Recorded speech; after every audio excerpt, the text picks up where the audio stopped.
5টি viral short caption. কেউ পাওয়ার জন্য হাহাকার করে মরে, আর কেউ পেয়েও মূল্য দেয় না।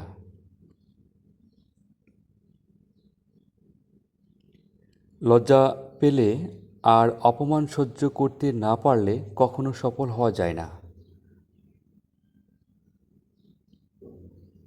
কাউকে বারবার বোঝানোর চেয়ে নিজেকে একবার বোঝানো উত্তম।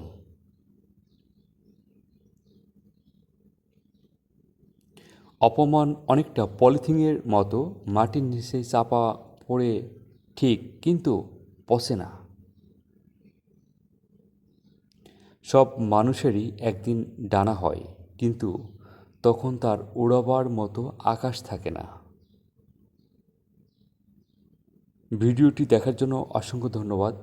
এরকম আরও ভিডিও পেতে আমাদের চ্যানেলটি সাবস্ক্রাইব করে সাথেই থাকুন।